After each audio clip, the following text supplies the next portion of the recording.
अस्सलाम वालेकुम दोस्तों, मैं आपको परफेक्ट वेब सॉल्यूशंस की तरफ से एंगुलर 5 की इस क्रैश कोर्स सीरीज़ में खुशामदीद कहता हूँ।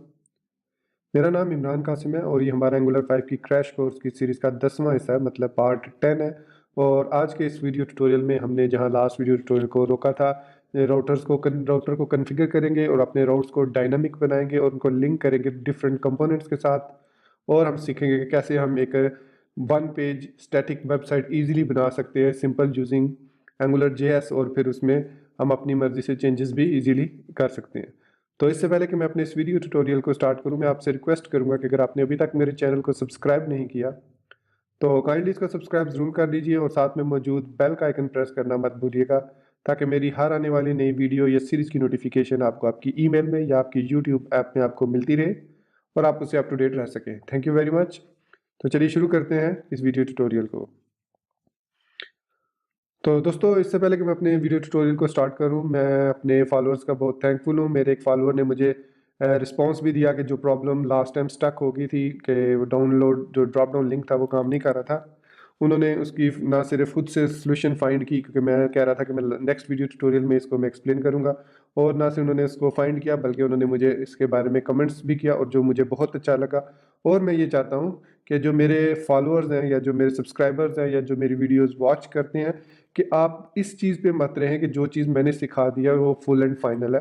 मुझसे भी गलतियाँ हो सकती हैं और हो सकता है मैं कोई ऐसी चीज़ भी सिखा जाऊँ, बातें करते हुए मतलब बता जाऊँ जो कि एक्चुअली फिजिबल ना हो, या वो रियलिटी में या दूसरे प्रोग्रामर्स या दूसरे जो आप कह लो डेवलपर्स हैं उसको डिफरेंट तरीके से करते हो। तो आप ज़रूर फॉलो करें अच्छे चैनल्स को। मैं ये नहीं कहता मेरे सिर्फ चैनल को यूट्यूब पे मेरे ही चैनल को फॉलो करें, बल्कि मैं आपको रिकमेंड करूँगा कि आप सर्च करें और दूसरे चैनल्स को भी ज़रूर फॉलो करें। ऑल दो मैंने सर्च किया लेकिन मुझे इंटरनेट पे ऐसे चैनल्स एडवांस जो ट्यूटोरियल सिखाते हैं वो नहीं मिले, लेकिन फिर भी इंग्लिश में मौजूद है अच्छे चैनल्स, और आप उनको ज्वाइन भी कर सकते हैं और उनसे आपको काफ़ी फ़ायदा भी हो सकता है। तो मुझे बहुत खुशी हुई उस चीज़ को देख के कि उन्होंने मुझे इसकी सोल्यूशन भी बताई, हालांकि मैंने भी सर्च की थी इंटरनेट से। तो सोल्यूशन ये है कि बेसिकली मैं यहाँ पे आपको दिखा दूँ कि हमारी जो एंगुलर CLI.json फाइल में हमने ऐड किया था popper.min.js, तो उसको हमें UMD के फोल्डर से ऐड करना था। There is something wrong with this popper.min.js, जो कि आउट ऑफ द फोल्डर है, मतलब UMD फोल्डर में नहीं है, दूसरे फोल्डर में। अगर मैं यहाँ पे आपको दिखाऊं नोड मॉड्यूल्स के अंदर, और यहाँ पे हम पॉपर में जाएं, पॉपर में, तो ये इसकी वजह से ये इशू आ रहा था। और दूसरा ये कि पॉपर के बगैर फिर bootstrap.min.js काम नहीं करता, इसलिए हमें ये लाजमी ऐड करना पड़ता है popper.min.js। तो यहाँ पे मैं आपको दिखा दूँ, ये इसमें हमारे पास डिस्ट के फोल्डर में एक पड़ा हुआ है popper.min.js, और एक UMD के फोल्डर में और एक ESM के फोल्डर में। These are different types of popper.js file, और ये जो है इसका वर्जन ये क्या library created near their reference element, और इसमें ये जो है ये वर्क कर रहा है एंगुलर के साथ प्रॉपरली, लेकिन ये जो है हमारे पास popper.js ये इसके साथ काम नहीं कर रहा। वर्जन दोनों का सेम है, और आई थिंक मे बी उसके अंदर कोई कोडिंग में कोई प्रॉब्लम है जिसकी वजह से ये मैंने इसको फुली एनालाइज नहीं किया। यहाँ पे आप देख सकते हैं ये किस तरीके से डिफाइन हो रहा है, जबकि जो UMD फोल्डर के अंदर है वो डिफरेंट तरीके से एग्जीक्यूट हो रहा है। इसी तरह अगर हम popper.js को EMS के अंदर से देखेंगे तो ये देखें, ये भी सेम उसी तरीके से जो कि नॉर्मल है उससे उसी तरीके से ये डिफाइन हो रहा है। जो हमारे पास UMD है, अब मुझे इसका नहीं पता कि UMD stands for what, unmodified में बी और समथिंग लाइक दैट। तो इसका जो popper.js है या popper.min.js फाइल है, this one is working fine with angular. ये जो दो है ये ESM है, और ये जो है नॉर्मल डीस्ट के फोल्डर में ये काम नहीं कर रहा। आप जब इसको ऐड करेंगे तो ये आपका जो है मेन्यू नेविगेशन बार काम करना शुरू कर देगा, प्रॉपरली ड्रॉप डाउन नॉर्मली काम करना शुरू कर देगा। तो ये आपने इसको अपने एंगुलर CLI.json फाइल में इसको इस तरीके से ऐड करना है, और जो bootstrap.min.js है उसको बाद में लोड करना है, क्योंकि bootstrap.min.js पॉपर को यूज़ करती है, ना कि पॉपर बूटस्ट्रैप को यूज़ करता है। तो ये दो मतलब हम लास्ट वीडियो ट्यूटोरियल में हमें प्रॉब्लम थी। तो एंगुलर में आपको मस्ट UMD फोल्डर वाला जो पॉपर है वो यूज़ करना होगा जब आप bootstrap 4 यूज़ कर रहे हैं। अगर bootstrap 3 यूज़ कर रहे हैं तो उसमें इसकी ज़रूरत नहीं है। और यहाँ पे हमारा प्रोजेक्ट रन हो रहा है, और आप यहाँ पे देख सकते हैं, सॉरी, कि यहाँ पे हमारा ड्रॉप डाउन काम कर रहा है, और हमारे अब हमने इन लिंक्स को वर्किंग में लाना है। अब चूंकि हमारे पास यहाँ पे इस ड्रॉप डाउन को काम तो कर रहा है, लेकिन हम इसको अभी रिमूव कर देते हैं, इसकी अभी हमें ज़रूरत नहीं है। तो इसको रिमूव करने के लिए हमें जाना पड़ेगा app.component.html में, और यहाँ पे ये जो li है जिसके अंदर ul है फर्दर, इसको मैं यहाँ से रिमूव कर देता हूँ। जैसे ही रिमूव करूँगा ये पेज रिफ्रेश होगा, और अब हमारे पास ये तीन रह गए, होम, फीचर और प्राइसिंग। इसके अलावा हमें यहाँ पे इसके साथ एक क्लास ऐड हो रही है एक्टिव, जो कि इसका कलर चेंज करे, इसको भी मैं यहाँ से ख़त्म कर देता हूँ ताकि ये सेम नजर आए। अब ये हमारे पास सेम होम, फीचर और प्राइसिंग है। अब हमें इनको कनेक्ट करने के लिए तीन कंपोनेंट्स भी चाहिए। तीन के अलावा हमें ऐसा कंपोनेंट भी चाहिए जो हर जगह पे मौजूद हो, वो हमारा होगा होम का कंपोनेंट। होम ये वाला, मैं इस लिंक होम की बात नहीं कर रहा, मैं कर रहा हूँ बात इसकी। ये जो हमारे पास ऐप डॉट कंपोनेंट है, ये हमारा बेसिकली एक होम कंपोनेंट है। जो चीज़ भी हम इसमें ऐड करेंगे वो हमें हर पेज पे नज़र आएगी। समझ ले कि ये हमारे पेज का हेडर होगा, और ये हेडर हर जगह पे सेम रहेगा। जिस भी लिंक पे आप जाएंगे, वन पेज एप्लीकेशन, जो कि हमने फर्स्ट वीडियो ट्यूटोरियल में देखा था कि ये वन पेज एप्लीकेशन होती है, और जिसको हम कहते हैं सिंगल पेज, स्पा भी कहते हैं सिंगल पेज एप्लीकेशन। तो अब हमने इसको, फीचर्स को और प्राइसिंग, इन दो को हमने कनेक्ट करना है, ताकि जब हम फीचर्स पे क्लिक करें तो फीचर्स वाला पेज ओपन हो, और जब प्राइसिंग पे क्लिक करें तो प्राइसिंग वाला पेज ओपन हो, और बाकी हमारा पेज चेंज ना हो। तो इसलिए अब मैं यहाँ पे इस app.component.html में एक और कंपोनेंट ऐड कर लेता हूँ, जो कि है जम्बोट्रॉन। जम्बोट्रॉन बेसिकली, अगर मैं यहाँ पे आपको दिखाऊं, जम्बोट्रॉन जो है हमारे पास,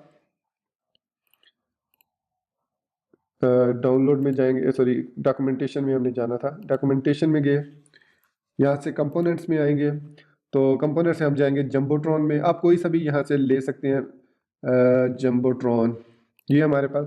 तो जम्बोट्रॉन कुछ इस किस्म का बॉक्स होता है जो कि डिस्प्ले होता है, तो उसके अंदर एक बटन लगा होता है और एक टाइटल होता है। तो इसको हम ऐड कर लेते हैं। तो यहाँ से मैं इसको कॉपी करूँगा, कॉपी करने के बाद इस नैव के नीचे ऐड कर दूँगा। तो अब हमारे पास ये इस तरीके से ये आ गया, ठीक है। ये हमारे पास हमारा तैयार हो गया पेज एक, ये हमारा होम पेज होगा, और उसके बाद जो भी कंटेंट्स होंगे वो नीचे यहाँ पे डिस्प्ले होंगे। तो अब मैंने जैसे बात की थी कि जो राउटर होता है उसको कॉन्फ़िगर करने के लिए हमें कंपोनेंट्स चाहिए होंगे। हम उन कंपोनेंट्स में डाटा लिखेंगे, और वो कंपोनेंट्स डिस्प्ले होंगे जब भी हम किसी लिंक पे ऐड करेंगे। अगर आपने साइड बार ऐड करनी है तो साइड बार के लिए आपको एक साइड बार का कंपोनेंट बनाना होगा, और उस कंपोनेंट को आपको इस ऐप में ऐड करना होगा, ताकि वो उधर स्टैटिकली डिस्प्ले रहे, और उसमें जो भी चेंजेस हो, वो डायनामिक चेंजेस जो भी आप करें वो चेंजेस वहीं पे शो होती रहे। तो चूंकि अभी हमारा फुल पेज का मतलब काम है, तो मैं अब दो कंपोनेंट्स इसमें ऐड करूंगा, और एक फीचर्स का और एक प्राइसिंग का। तो यहाँ से मैं होम के, हमें यहाँ पे इसकी ज़रूरत नहीं होती, क्योंकि जो हमारे पास ये बटन है, ये वाला नैव बार वाला लिंक जो है, यही हमारे पास होम है, जो होम पे हमें लेके जाएगा। ये फिर फीचर और प्राइसिंग का है, ठीक है। तो अब मुझे यहाँ पे दो कंपोनेंट चाहिए, एक फीचर्स के नाम से और एक प्राइसिंग के नाम से। तो मैं यहाँ टर्मिनल में आऊँगा और यहाँ पे लिखूंगा ng जनरेट। हम श्योर आपको याद होगा कि कंपोनेंट्स कैसे जनरेट करते हैं, मैंने इसकी एग्जांपल आपको दिखाई थी। जनरेट कंपोनेंट, आप इसको ng स्पेस c भी लिख सकते हैं, मतलब ये मैंने इतना लंबा लिखा तो gc मैं इस तरह भी लिख सकता हूँ। फीचर्स हमें चाहिए, तो ये क्या करेगा, ऑटोमेटिकली उसके तीन चार वो फाइल्स क्रिएट करेगा, पांचवें वो उसको अपडेट कर देगा ऐप मॉड्यूल को उस कंपोनेंट से। तो दूसरा हमें कौन सा चाहिए था, एक फीचर हो गया और दूसरा हमारे पास प्राइसिंग है। तो ये दो कंपोनेंट्स हमारे पास यहाँ पे आप देख सकते हैं, दो फोल्डर्स भी बन गए हैं, और इनके कंपोनेंट डॉट HTML फाइल में ये हमारे पास प्राइसिंग वर्क्स लिखा हुआ आ गया, फीचर्स वाले में फीचर्स वर्क लिखा हुआ आ गया। अब हम इसमें जो भी डाटा ऐड करना चाहे वो ऐड कर सकते हैं। तो फिलहाल हम इनको डायनामिक करते हैं, फिर हम इसमें डाटा ऐड करेंगे। तो मैं इसके लिए जाऊँगा app dot component dot TS file में, और यहाँ पे हमें ऐड करना होगा ऐप डॉट कंपोनेंट, ये हमारे पास app dot module, sorry app dot module में हमने इस राउटर मॉड्यूल को ऐड करना है। इसके दो हमें पार्ट्स चाहिए होंगे, एक राउट्स का और एक राउटर मॉड्यूल इटसेल्फ। तो यहाँ पे मैं लिखूंगा import from @angular/routes router.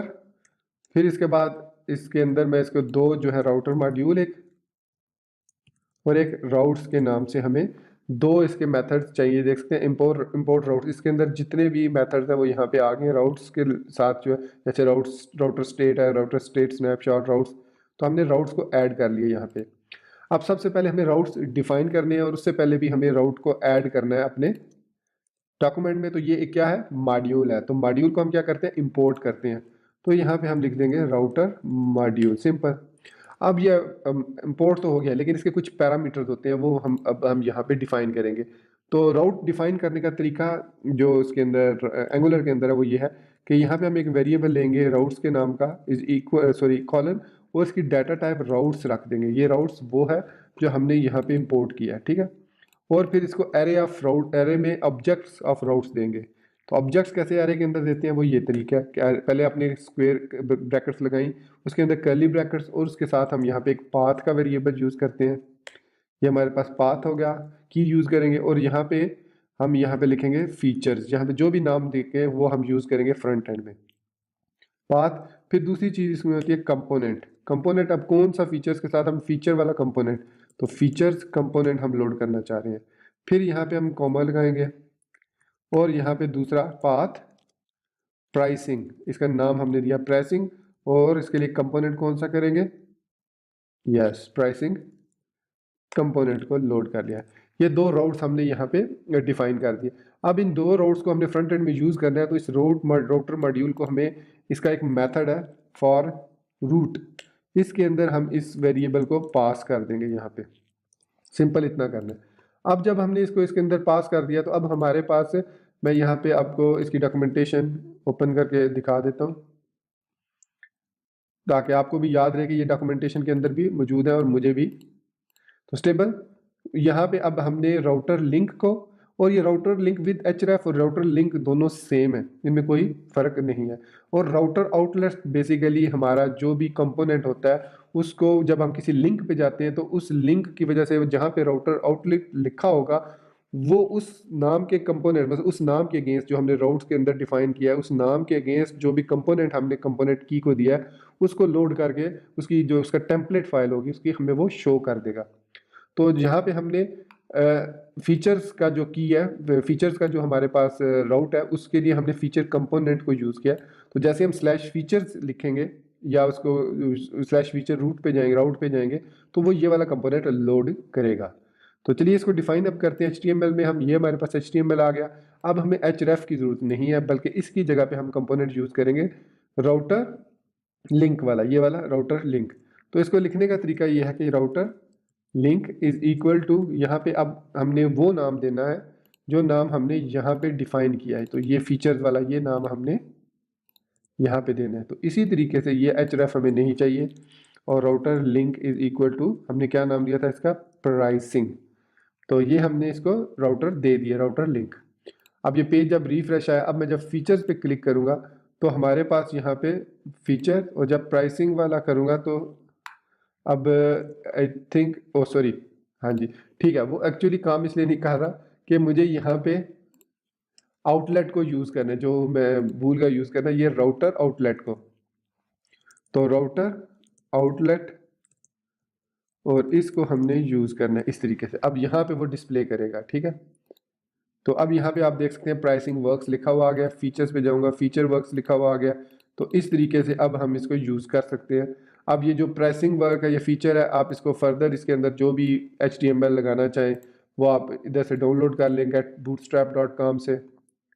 Suppose कर लें मैं इसमें जो है कंपोनेंट्स में से जो हमारे पास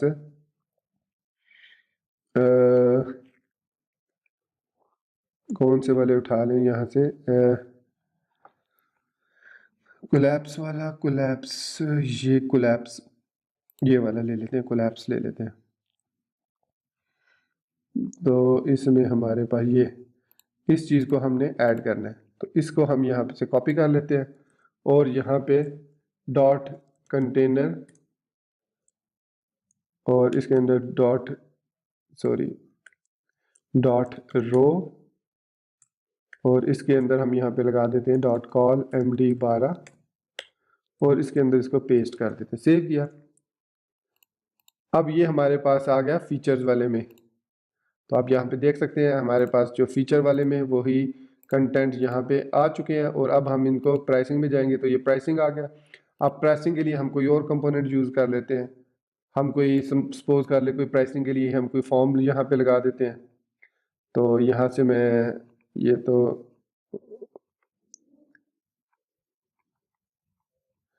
डिफरेंट फॉर्म्स हैं, इनमें से कोई सा भी आप एक फॉर्म सेलेक्ट कर लें या आप कोई अपना फॉर्म बना लें।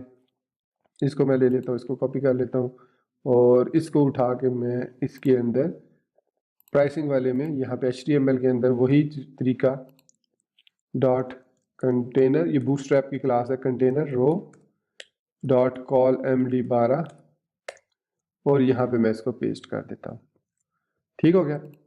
अब ये जो हमारा जो फॉर्म है ये किस्म का, ये देख सकते हैं आप, फीचर्स के लिए ये वाला, प्राइसिंग के लिए ये, और हमारे पास अभी ये 1 पेज एप्लीकेशन इजीली बन चुकी है। अगर आप सपोज करें यहाँ पे आपने उसको लगाना है साइड बार को, तो वो भी आप लगाना चाहें तो लगा सकते हैं। उसमें हमें क्या करना पड़ेगा, ये जो हमारा राउटर है इसको हम यहाँ पे अब कंटेनर तो हमने लगा दिया और इसके अंदर ही राउटर आउटलेट जो है वो डिस्प्ले हो रहा है।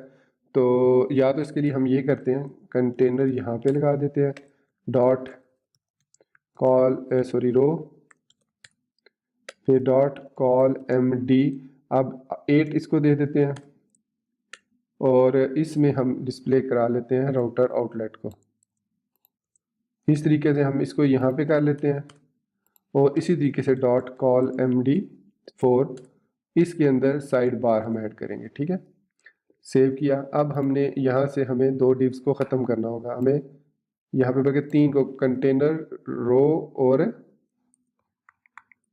कॉल MD12 इनको ख़त्म करना होगा। अभी हमें इनकी ज़रूरत नहीं है, इन 3 को यहाँ से भी मैं ख़त्म कर देता हूँ। सेव किया। अब हमारे पास ये आप देख सकते हैं कि साइड बार अब हमारी चेंज नहीं हो रही है। साइड बार पे सपोज मैं यहाँ पे लिस्ट लगा देता हूँ, लिस्ट ग्रुप लगा देता हूँ जस्ट टू शो यू। अब इसके लिए मैं ये वाली लिस्टिंग यूज़ कर लेता हूँ या फिर यहाँ पे नहीं, चलें ये वाली जस्ट टू एक्सप्लेन की ये वाली यूज़ कर लेते हैं। अब इसके लिए हम यहाँ पे अलग से कंपोनेंट बनाएंगे और उसको नाम देंगे हम साइड बार कंपोनेंट बन गया। अब इसको कॉपी करेंगे हम यहाँ से और जो हमारे पास साइड बार है उसके अंदर HTML में जाके हम इसको एज इट इज़ पेस्ट कर देंगे। अब इसको हमने, अब ये अभी यूज़ नहीं होगा कहीं पे भी, यहाँ पे हमने यूज़ करना है साइड बार पे। तो हमें क्या करना होगा, डेफिनेटली अब इसकी TS फाइल में जाना होगा। हमें साइड बार की जो TS फाइल है उसके अंदर जो हमारे पास सिलेक्टर है ये वाला, इसको कॉपी करेंगे। इसको कॉपी करने के बाद हम आएंगे अपने app.html में, जहाँ पे हमने इसको ये रखा है वहाँ पे हम इसको ऐसे डिफ़ाइन कर देंगे। तो अब आप देख सकते हैं कि हमारी साइड बार भी बन चुकी है यहाँ पे। अब ये चेंज नहीं हो रही, ये मतलब पेज तो हम चेंज कर रहे हैं लेकिन हमारी ये जो लिस्टिंग है ये स्टैटिक है। तो इस तरीके से हम नीचे फुटर भी लगा सकते हैं कि सपोज अब हमने फुटर भी लगाना है तो डेफिनेटली हम फुटर कहाँ पे लगाएंगे, कहाँ पे लगाएंगे, app.component.html में, यहाँ पे इस कंटेनर के बाहर हम इसको, अब नैप बार तो हमने फुल रखी है, जम्बोट्रॉन को भी फुल रखा है, तो डॉट कंटेनर फ्लूइड ले लेते हैं इसके लिए, dot row dot call MD12 और इसके लिए कॉपीराइट्स के लिए हम यहाँ से कोई और कार्ड यूज़ कर लेते हैं या कुछ और यूज़ कर लेते हैं। अब यहाँ पे बटन्स हैं हमारे पास कॉपीराइट्स के लिए। अब हम टेम्पलेट को देख लेते हैं, कोई एग्जांपल टेम्पलेट है उसका कोड कॉपी कर लेते हैं। टेम्पलेट फुटर के साथ यहाँ पे हमारे पास ये फुटर है हमारे पास, इसको कॉपी कर लेते हैं इसका कोड। इसमें हम श्योर BD फुटर, चले यार हम यहाँ पे ऐसा करते हैं कि एक वेल वाला ले लेते हैं, कंपोनेंट वेल वाला ले लेते हैं। कंटेंट में जाते हैं, कंटेंट में जाते हैं, यहाँ पे हमें ये भी नहीं है, कंपोनेंट भी नहीं है।